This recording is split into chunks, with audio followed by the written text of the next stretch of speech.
Yo siempre digo que cada conferencia que damos es una victoria, cada acto como el de hoy es una victoria, cada libro que sacamos es una victoria, porque la lucha cultural es fundamental para la lucha política, porque si no, al final la lucha política se volvería una pura praxis ciega y necesitamos ganar la batalla de las ideas primero, porque, por desgracia, así es como lo ha hecho la izquierda abertzale, y por eso es importante, creo que es muy fundamental, tener como mínimo claras unas cuantas ideas.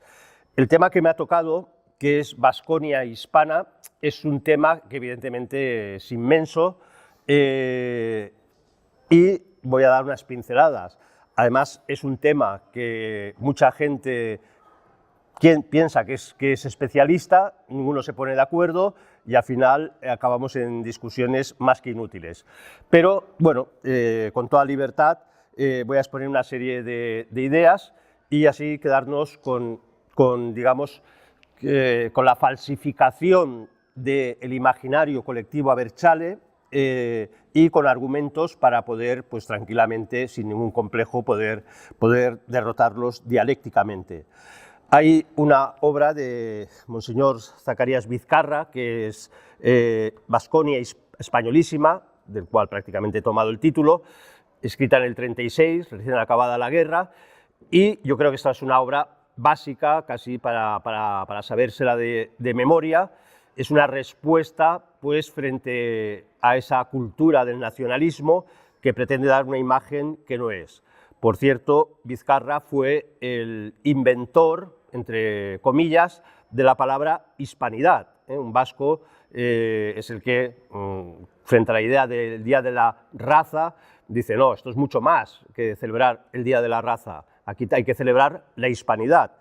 Y luego unos catalanes la empiezan a celebrar en Barcelona y posteriormente se expande ya por toda España. Por tanto, la idea de hispanidad es una idea vasca, es una idea catalana y por lo tanto es una idea profundamente española.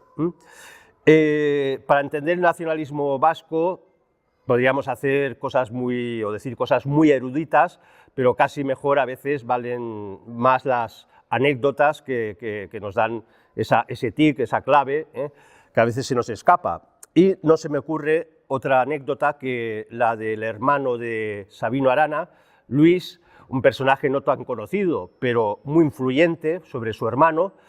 Él fue a estudiar a Barcelona, después de muchos años de intentar estudiar Derecho, que nunca acabó Derecho, vivía en una pensión, en esa pensión había una maña de Huesca, que se llamaba Josefa Egués Hernández, decidió casarse con ella y, claro, para un vasco casarse con una señora que se llamaba Hernández quedaba muy mal, y decidió volver a su pueblo y llamándola Eguaraz Hernandorena, ¿no? Y entonces ya la cosa ya quedaba muy bien.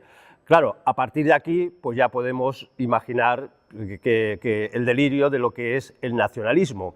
De hecho, Luis Arana es el que aprende en Cataluña, en la Cataluña donde ya se está forjando toda la doctrina del racialismo con muchísima potencia, la aprende en Barcelona y es la que se la traslada a su hermano Sabino.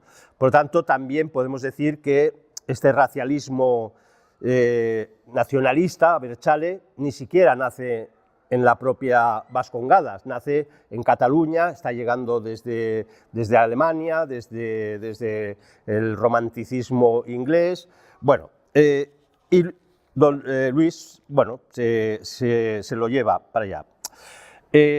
Cuando se celebra el primer Aberri Eguna es en plena República, 1932, y ya se nota que el PNV está intentando crear su mitología propia del partido, idolatrando pues a Sabino Arana, y entonces el primer Aberri Eguna lo recoge la prensa. Ocurre de la siguiente forma, se celebra un día de Pascua, dicen, con toda la intención, la Pascua es la resurrección de Cristo, y también la resurrección va a ser la resurrección de la conciencia de la nación vasca. Y esto no es por casualidad, sino que es en 1882 Sabino Arana va a tener una iluminación que se la proporciona a su hermano Luis, que ahora lo explicaré y tiene bastante gracia. Pero este primer Aberriaguna consistió en una peregrinación al Sabin Etxea, al primer Batzoki, por decirlo de alguna forma, donde se descubrió una placa que decía lo siguiente: era una mañana del año 1882, bendito día en el que conocí a mi patria y eterna gratitud a quien me sacó de las tinieblas del extranjerismo. O sea, de repente, esto es lo que se llama la iluminación. Sabino Arana no se había dado cuenta que era vasco, ni que pertenecía a los vizcaitarras, pero tuvo esa iluminación. ¿Y esa iluminación de dónde viene? En realidad viene de Luis, su hermano, porque, según cuentan, Luis iba, la culpa, bueno, ahora digo una tontería, yo digo muchas tonterías en las conferencias, la culpa del nacionalismo vasco la tiene un santanderino, porque iba Luis Arana y llevaba una insignia fuerista, y entonces le pregunta al santanderino: bueno, ¿tú eres fuerista? Sí. ¿De Vizcaya? Sí, sí, sí, sí. ¿Y te sientes español? Sí, sí, decía Luis Arana, sí, sí, yo soy español. Ah, entonces, ¿por qué los vizcaínos queréis unos fueros y unas leyes diferentes del resto de España? Y entonces se quedó como muy bloqueado Luis. Anda, pues no sabía por dónde salirse, fue a ver a su hermano, que estaba tísico, enfermo de tisis, yo creo que eso le afectaba bastante a las neuronas, y le explicó la dialéctica: oye, aquí o somos españoles o somos vizcaitarras. Y entonces esa es la iluminación, esa es la gran iluminación que desde entonces pues viene celebrando el PNV. Claro, luego explicaremos por qué tiene la necesidad, evidentemente, de inventarse el nombre de Euskadi, Sabino Arana. Pero antes, a modo de reflexión, tampoco quiero ser, digamos, empezar a desmitificar por desmitificar cosas del nacionalismo, haremos algunas referencias, pero yo creo que tenemos que mantener, digamos, un poco de hilo histórico, que es fundamental para entender todo el montaje teórico del mundo Abertzale. Entonces, la primera pregunta es que, ¿qué son los vascos? ¿Eran vascos o eran cántabros, ¿no? Esa es la primera pregunta, ¿no? La teoría de Vizcarra, ese autor que hemos señalado al principio, es que el pueblo vasco es el protopueblo primero de España y por lo tanto el más español, por decirlo de alguna forma, aunque no existía ni siquiera el concepto español. Pero lo que tenemos como fuentes es que los vascongadas o vascos tenemos que situarlo muy bien geográficamente porque no corresponde a las vascongadas de ahora, evidentemente. Antes de Augusto ya se consideraban como cántabros todo lo que estaba en esa zona, desde Galicia hasta lo que sería hoy Navarra, y se les llamó cántabros, y dentro de los cántabros se dividían en orientales, que serían los más para aquí, y los occidentales, que los romanos no habían acabado todavía de conquistar, con lo cual a los cántabros occidentales ni siquiera les daban nombre porque no los habían conocido, no se habían enfrentado con ellos. En cambio, ya sí sabemos los nombres que se les daban a los pueblos cántabros que estaban en esta zona, ¿no?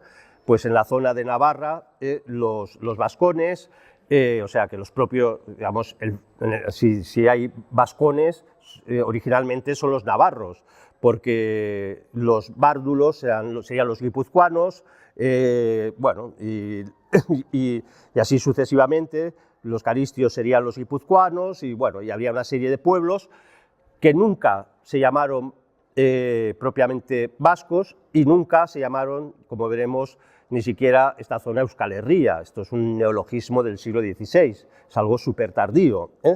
Entonces, bueno, un poco revisando todos los historiadores, Estrabón, las propias obras de Julio César, de la Guerra Civil, de la Guerra de las Galias, pues todo da a entender claramente que se les denominaba cántabros, cántabros.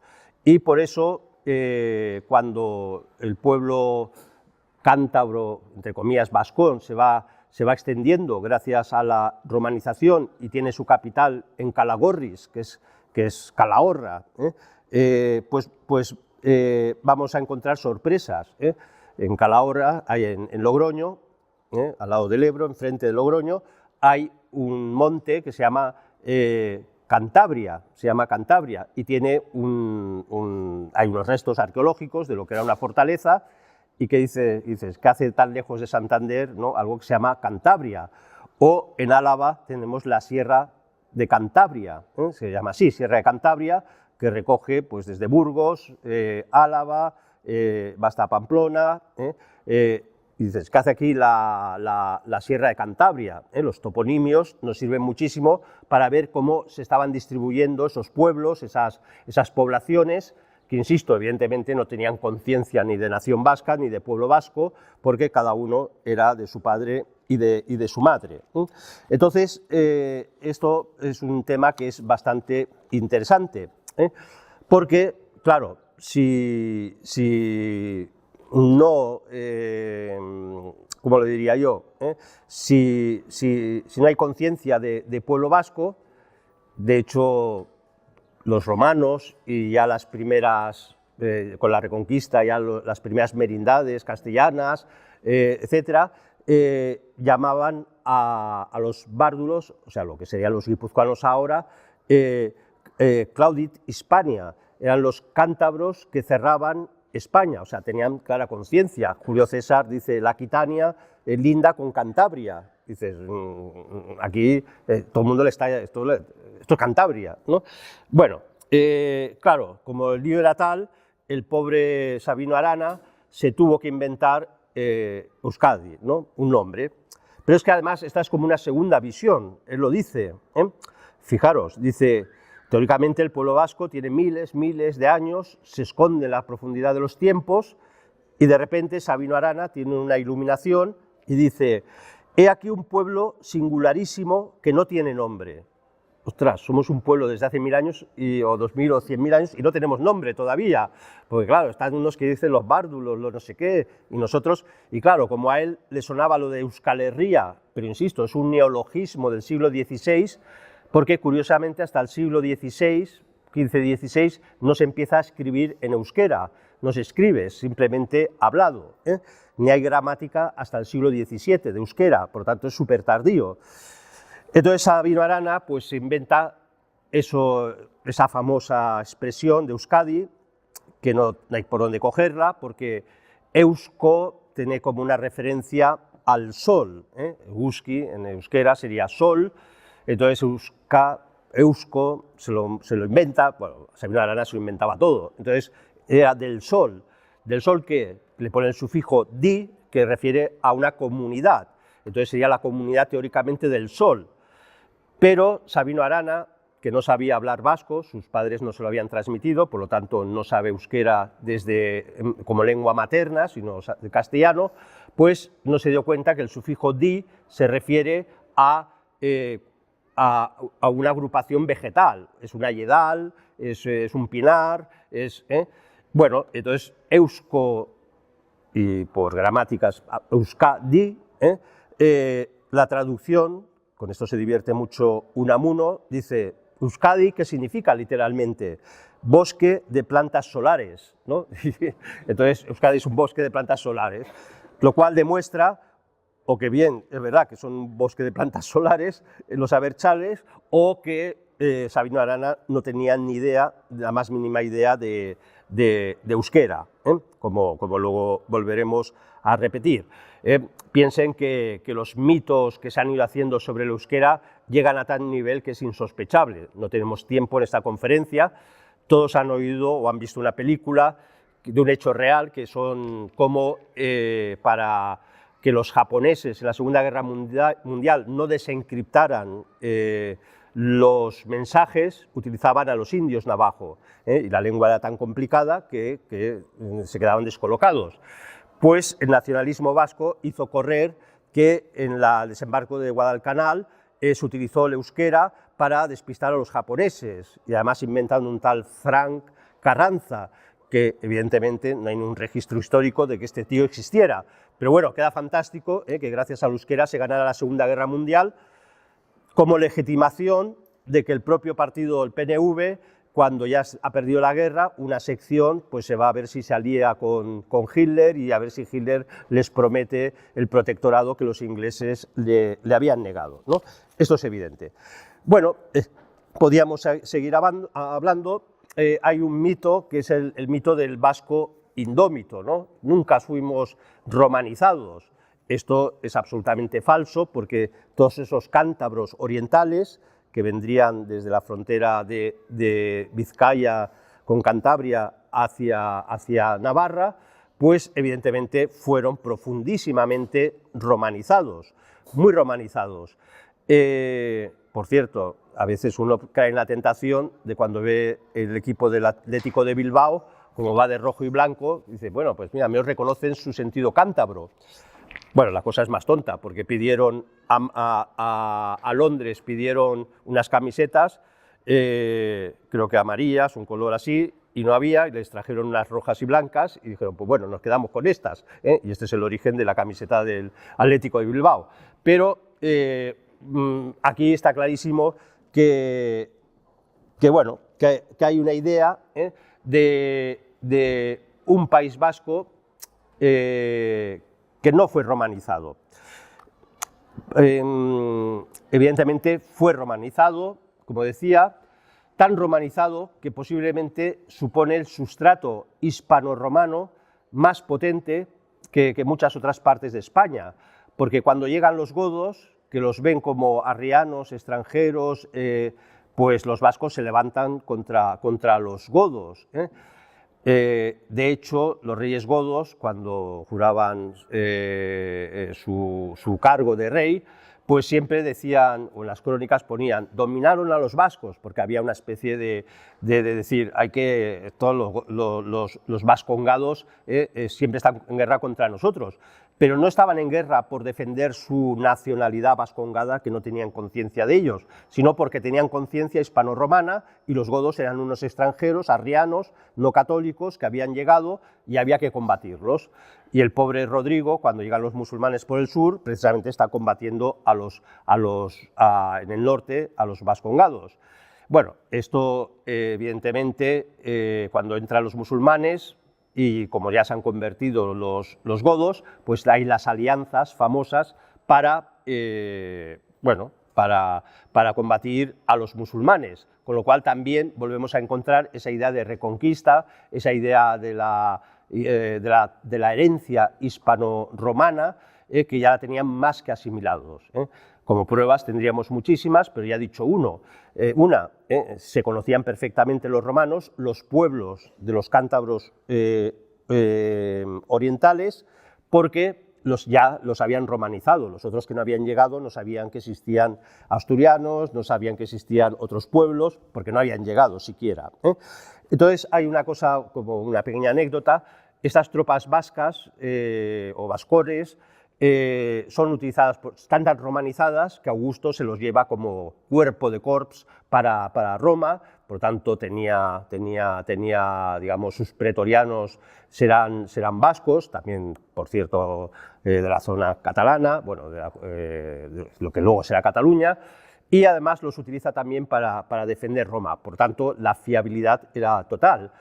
Y entonces, como estos vascos tenían tanto prestigio, eran los encargados de llevar el lábaro. El lábaro es la bandera, el estandarte romano, y además al que llevaba el lábaro ya quedó por costumbre llamarle cántabrum. Todavía los romanos estaban con esa idea, que estos eran cántabros, y además a los cántabros eran los encargados de llevar el lábaro, el famoso, luego con lo de Constantino se acordarán todos de la batalla del Puente Milvio, que el lábaro de la cruz, que le pone el signo de la cruz, pero antes ya era la costumbre, el que llevaba el abanderado era un cántabro, por lo tanto un vascón, para entendernos. De ahí que el nacionalismo le ha dado unas cuantas vueltas, porque el lábaro lo han querido traducir en lau buru, 4 cabezas. La buru son esa especie de esvástica redondeada, el sol tal, que realmente, pues si lo estudiamos en serio, llega tardíamente a Álava, pero el nacionalismo se lo ha querido apropiar como un tema de identidad. no está muy claro, porque ya en Jaca, el reino de Jaca, utiliza las 4 cabezas, Lauburu, 4 cabezas, el reino de Aragón también lo utiliza, y llega hasta Cerdeña, que todavía es bandera de Cerdeña, que es que se interpreta ya en la Reconquista las 4 taifas reconquistadas a los moros, Zaragoza, Huesca, Tortosa y Lérida. Pero bueno, el nacionalismo aprovecha esta circunstancia. Hay un autor muy interesante, Paulus Osorius, que es de Braga, es un hispano, es un sacerdote, es historiador entre el siglo IV y V, y cuando se refiere a estos vascones, a estos cántabros orientales, dice literalmente, de forma aplastante, dice, son más romanos que los romanos. Por lo tanto, el mito de que los vascos nunca fueron romanizados y por lo tanto mantuvieron sus tradiciones, esto no se aguanta por ningún lado. También tenemos el mito de Iparralde, ¿no?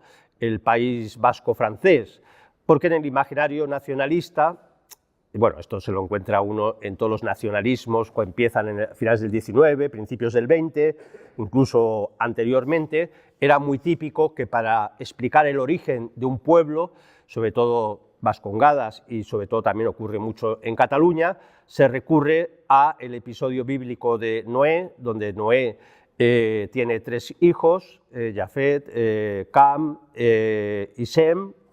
Entonces unos se van, Sem, pues son los semitas, se van para abajo, Cam a África, y los hijos de Jafet se vienen para Europa, y uno de sus hijos es Tubal.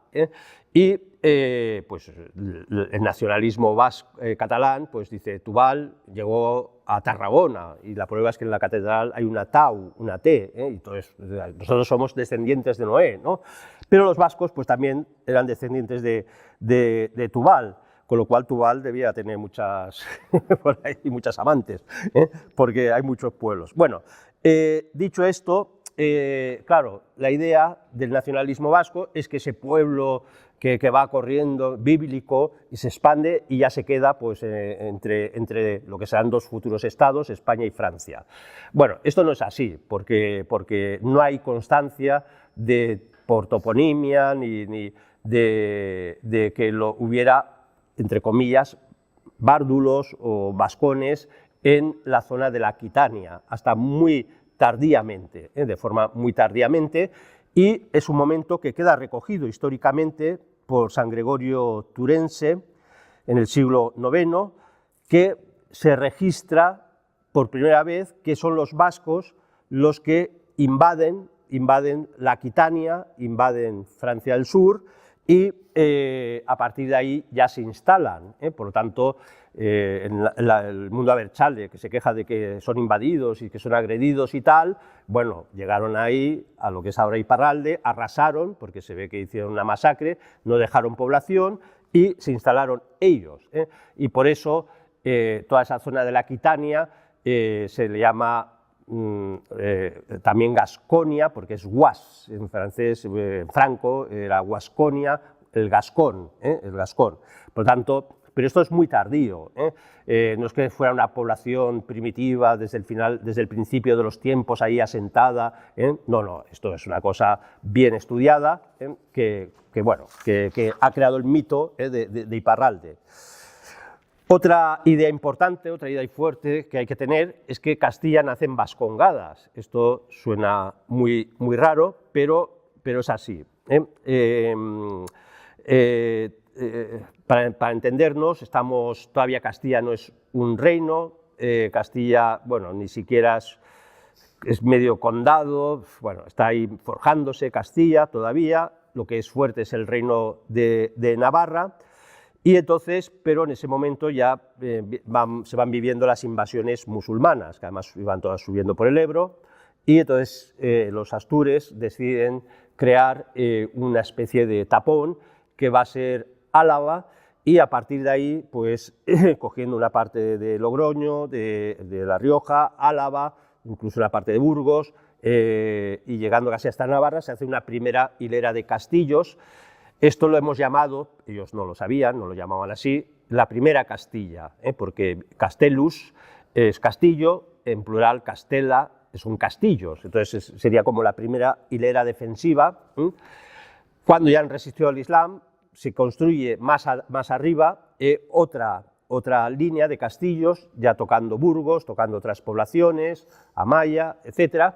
Y esto se le llamó Bardulia, por lo tanto, en honor a los guipuzcoanos, a los bárdulos. Y cuando ya se hace la tercera línea, curiosamente, a la segunda le empiezan a llamar la Vieja Castilla. La primera vez que se utiliza este término de Vieja Castilla es en territorio vasco. Hemos de pensar que se están repoblando la población, se están repoblando las poblaciones, y es evidente que lo hacen con poblaciones vasconas, cántabras, en el sentido que he dicho. Y entonces esto tiene como un sentido muy fuerte, porque Alfonso III, de Asturias, a finales del siglo IX, tiene una expresión en un cronicón, en unas recopilaciones históricas, dice Bardulia, que ahora se llama Castilla, es como diciendo, traduzcamos, entiéndame, Guipúzcoa, que ahora se llama Castilla. Castilla se iba forjando en esos territorios que habían sido poblados, evidentemente, por población euskera, vasca, llámenle como quieran. Bueno, a partir de ahí vienen un complejo sistema de enlaces matrimoniales, que ahora no les voy a complicar, y bueno, al final, entre los asturianos, por matrimonios con alaveses, con bárdulos, con tal, bueno, toda una mezcla de matrimonios, pues aparece ya por fin una dinastía que van a tener como hijos de Alfonso II el Casto, pues a don Ramiro y García. Esto es muy gracioso, porque García, que es el apellido más numeroso de toda España, García viene de Gaztea, joven. García es un apellido vasco, esencialmente vasco. En cambio, por desgracia, creemos que hay palabras que son muy vascas. Agur es un latinajo, agur viene de augurios, de buenos augurios, o sea, como se despedían los romanos. Por tanto, el agur es una prostitución latina invasora del euskera perfecto y puro. Pues bueno, pues García, para que lo sepan ustedes, igual que Lope, viene de la latinización lupo, lobo, Lope, y por eso tantos vascos se llaman López. Bueno, y eso nos lleva, pues, en este proceso que desde Vascongadas, de esta amplia Vascongadas, en sentido amplio, se va reconquistando España, vamos a encontrar unas diferencias muy interesantes, porque el reino de Asturias va bajando, por un lado, y se repuebla con gallegos y astures. Y por eso el viejo bable y todo esto, y estas lenguas, el astur, si lo notan fonéticamente, se parecen algo al gallego, se parecen más al catalán, se parecen incluso al portugués, fonéticamente, y el castellano es muy diferente, porque el castellano, su pronunciación fonética es idéntica al euskera o al lenguaje euskérico. ¿Por qué? Porque Castilla, que va bajando, y ya saben que va a haber, pues, una lucha entre León y Castilla, a ver quién tiene el dominio. Primero Castilla es un condado de León y del Reino de León, y luego al final al revés. Pues Castilla se va repoblando precisamente con vascos, y entonces por eso esa diferencia de pronunciación. El castellano es totalmente diferente, nos entendemos mejor un gallego y un catalán, porque fonéticamente se parece mucho más. El castellano es muy seco. Y además, prueba de que esa reconquista es puramente, o tiene algo que ver con Vascongadas, es porque entre Burgos y Burgos de Osma te vas encontrando poblaciones que se llaman Vascones, Vasconcillos, Villaváscones, Vascuñana, etcétera, lo cual es evidente que toda esa Castilla del norte está siendo reconquistada por vascos, que no se sienten ya vascos en sentido abertzales, se sienten vasco-castellanos, y esto es evidente, van como van, y no hay ningún problema. Bien, entonces, por esa época, siglo X, siglo XI, aparecen las glosas emilianenses, muy importante, porque está en La Rioja, en San Millán de la Cogolla, en esa fricción vasco-castellana, donde aparece por primera vez escrito unas glosas en castellano y un romance castellano, y en euskera. El mismo sacerdote que hace las anotaciones a las glosas emilianenses era una persona que digamos, era perfectamente bilingüe, por lo tanto, tampoco tenemos que creer lo que nos hizo saber Chales, ¿no? El euskera tal y el castellano, no. La única diferencia que el castellano terminó siendo una lengua que se escribía, y en cambio el euskera era hablada y tardó muchos siglos hasta tener su gramática, como he dicho antes, en el siglo XVII, donde aparece la primera gramática vasca, escrita por un vasco y escrita en Salamanca, por cierto, y un diccionario trilingüe, y la primera escrito en euskera, realmente, es en el siglo anterior, siglo XVI, por lo tanto es muy tardío. Pero las glosas emilianenses son muy importantes, Bien,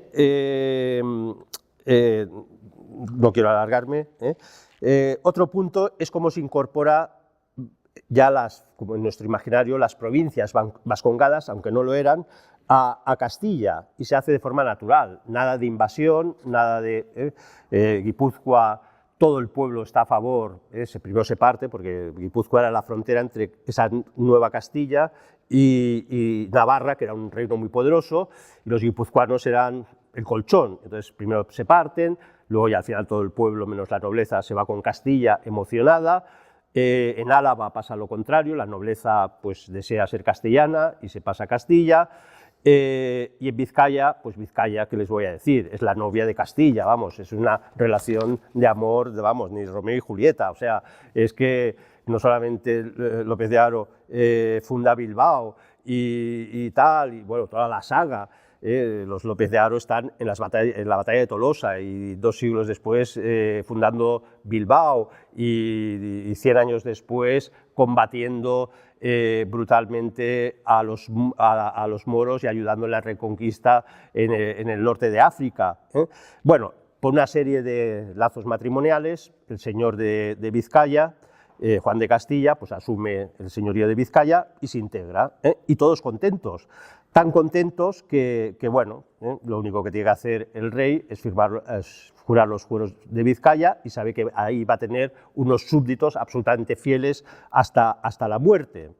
Los fueros que se firman en Guernica, en el árbol de Guernica, famoso, lo cual me recuerda una anécdota que es divertida, que es que Sabino Arana odiaba Guernica, la odiaba a muerte. Y dices, bueno, sí, el mito, Guernica, el bombardeo, bueno, ya saben todos esos que del bombardeo de Guernica hay una mitología, nunca han publicado los nombres de los muertos, porque General Larrazábal calculaba que fueron 120, 130, nada que comparar con por ejemplo, los 100.000 que mataron los americanos bombardeando Tokio o Dresde, o sea, es que el gobierno vasco se ha negado a poner los nombres porque entonces el mito se hunde.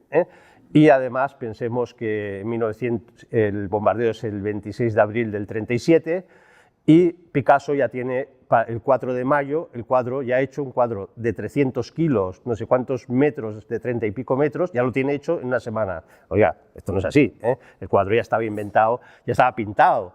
La teoría que es más probable, que yo defiendo, es que es un cuadro que se lo habían propuesto para la Exposición Universal de México y por eso todo el cuadro del Guernica, solo hay que mirarlo y ves un torero, ves flores de luces, ves no sé qué.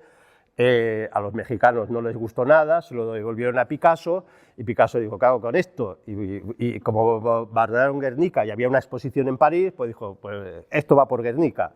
Bueno, mayor tomadura de pelo que el Guernica no hay, pero es que además Sabino Arana, es muy curioso, odiaba Guernica y odiaba Bilbao especialmente. ¿Por qué? Porque las formas en Vizcaya y en toda Navarra y en el norte hay la forma de villa o de organización municipal o la anteiglesia. La anteiglesia es lo que han visto ustedes, que es una pequeña iglesia y unos caseríos.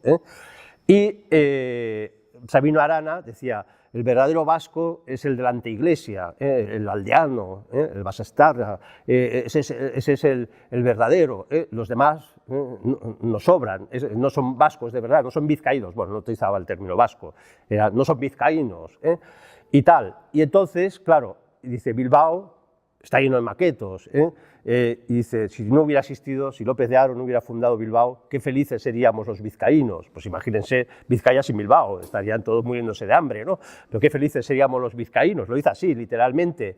Y Guernica, que dices, hombre, al menos los fueros, no sé qué, no sé, lo simbólico, Guernica era una villa también. Claro, él odiaba las villas porque las villas eran concesiones de la Corona de Castilla en la repoblación, o en el condado anterior de Castilla, en la repoblación, pero se regían por el derecho común castellano. Y entonces, claro, esto Sabino Arana no lo soportaba, y entonces inventa lo siguiente, dice, el árbol de Guernica no estaba en Guernica. ¿Cómo que no estaba en Guernica? No, estaba en Landu, que era una anteiglesia. Lo único es que esa anteiglesia ya se había integrado en Guernica, pero no, por suerte el árbol de Guernica no estaba en Guernica. Claro, esto ahora se lo explicas a una Berchale y te llaman fascista, pero oiga, era lo que pensaba, es la locura, ¿no? Bueno, entonces hablando de fueros, y no queriendo alargarme más de la cuenta, porque tiene que hablar Fernando, bueno, los fueros fueron escritos siempre en castellano, tenían muy claro esto del pueblo que habla y escribe en euskera y es invadido por el castellano, todo esto es honesto. Los fueros de Logroño, de hecho, ya pues porque había sido zona de influencia vascona, pues son utilizados, son escritos en castellano, utilizados claramente para luego ir componiendo esas villas de repoblación de lo que va a ser Castilla. Los fueros todos son redactados en castellano. Las juntas provinciales de Vizcaya, si un representante elegido iba y no sabía castellano, no lo admitían, lo sacaban fuera, o sea, para que luego vayan diciendo. En lo que se llama la sexta merindad de Navarra, Navarra tiene 5 merindades, la sexta es la que se queda, es la de Ultrapuertos, es la que se queda en Francia, cuando ya se independiza Navarra, y entonces hasta el siglo XVI se habla castellano en todas las juntas, las merindades, se habla castellano, hasta el siglo XVII, y cuando llega la Revolución Francesa, para que luego hablen del Estado español opresor, cuando llega la Revolución Francesa se cargan todo el español y ahí todo pasa a ser francés. Pero bueno, esto es como muy importante. Podríamos hablar de muchísimas cosas. Hay personajes muy interesantes.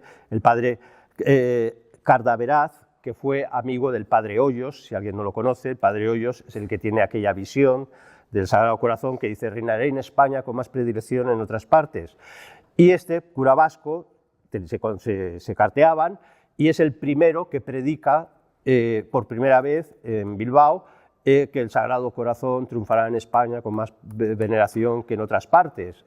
Por lo tanto, y nadie se escandalizaba. O sea que esta, insisto, esta ruptura mental que nos han hecho, ¿no?, entre el mundo vasco y el mundo español o castellano no se aguanta. De San Ignacio de Loyola se ha hablado muy bien en el acto. Poco puedo decir, aparte de que era Viamontés, que se había educado con los reyes católicos, no es el euskalduno que nos quieren hacer ver, que posiblemente habló siempre castellano,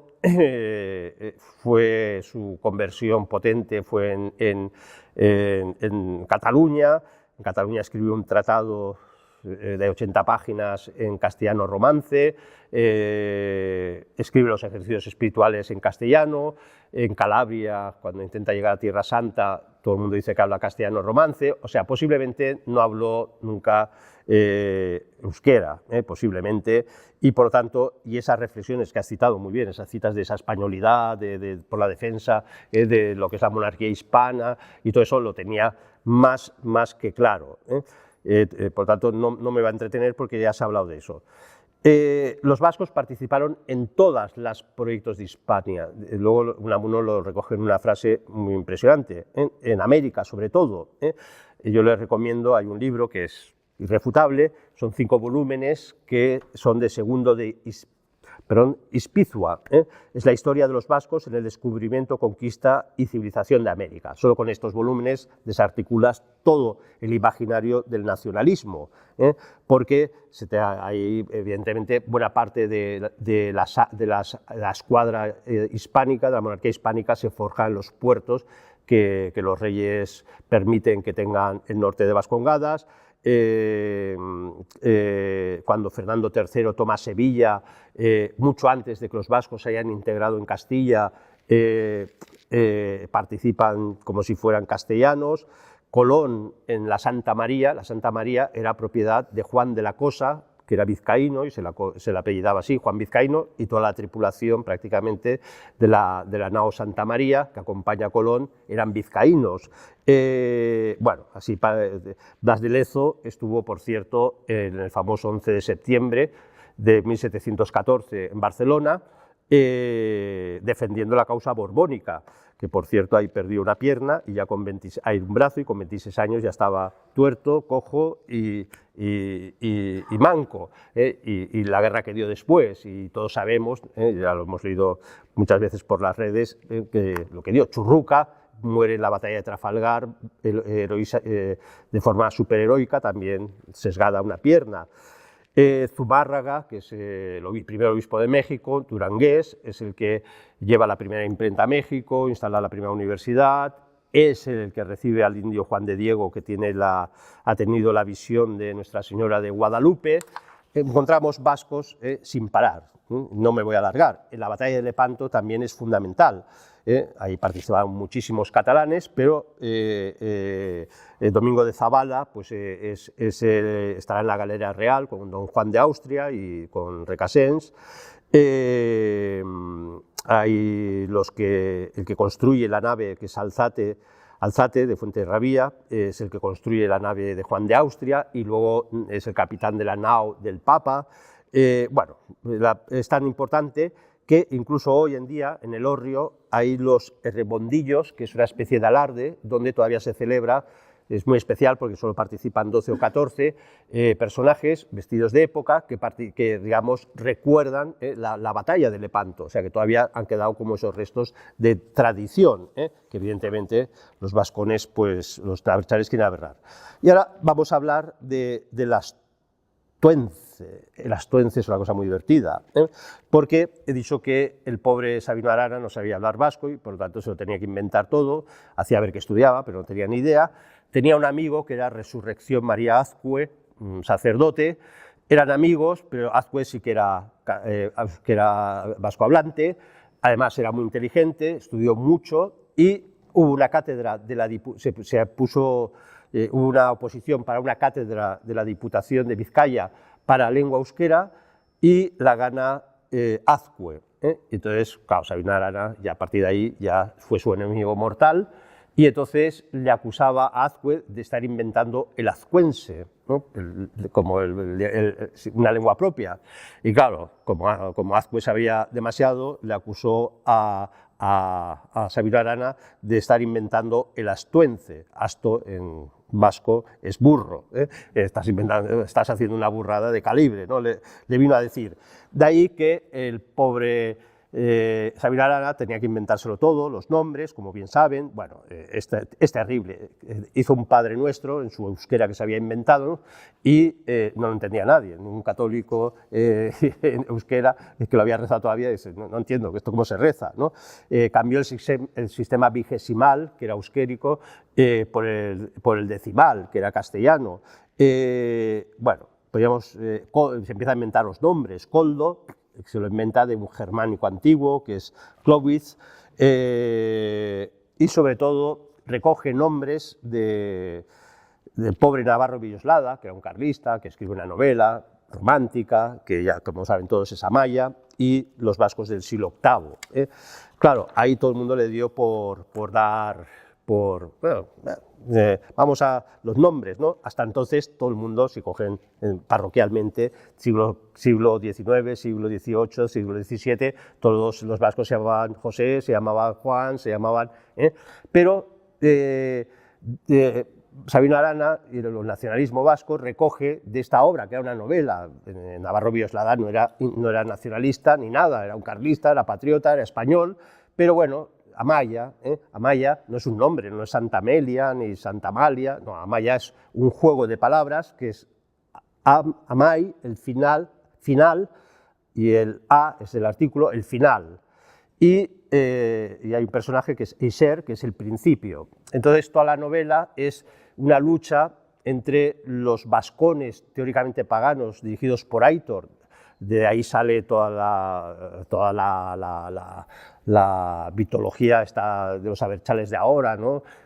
Pagana, pero claro, es tremendo, porque Aitor se lo había inventado, ni existía en la mitología ni nada. Y además la novela termina que esta pagana, que es Amaya, que es el fin del paganismo, y se compromete para luchar contra los musulmanes con el líder vascongado, que por cierto se llamaba García, claro, no se iba a llamar de otra forma, ¿no? Con lo cual, a partir de ahí, bueno, los vascongados ya saben que los nombres estos todos son sacados, son inventados, no tienen ningún sentido, y se llega a cosas absurdas, como inventarse nombres como Adur. Adur, si lo buscan en el diccionario euskera, Adur es lerde o Adur significa baba, baboso, y entonces hay gente que se llama Adur.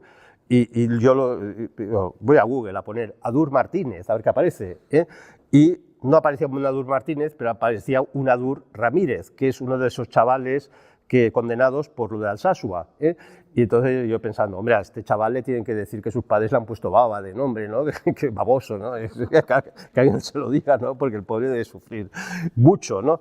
Bueno, es evidentemente que todo es una mitología, ya estoy acabando, y entonces solamente pues, para que vean alabanzas que los propios vascos hacían a España sin ningún reparo. En el siglo XIV, Pedro Pérez de Ayala, en su historia, es la primera historia así seria de los vascos, que se llama Historia de las Bienaventuranzas y Fortunas, dice eso tan bonito, dice: Dios ha dado muchas cosas buenas a los pueblos, a unos unas cosas buenas, a otros otras buenas, a España le ha dado todas las cosas buenas. Unamuno dice: hemos ido los vascos a todas las guerras en las que en las que había que defender a España. Fuimos y no nos llevaron, fuimos como vascos y españoles, y por eso hay esa famosa imagen de los voluntarios de Cuba, catalanes y vascos, o también en la guerra de 1860, en la guerra de África, con el general Prim, como vascos, catalanes, vestidos con sus trajes propios, pues van a defender España y sin ningún problema.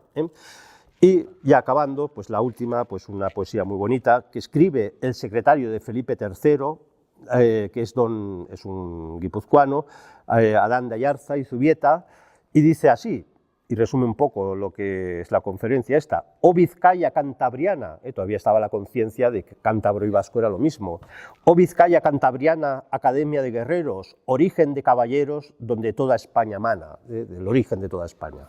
Pues con esto, pues esa pequeña, digamos, visión de la Vasconia hispánica. Muchas gracias.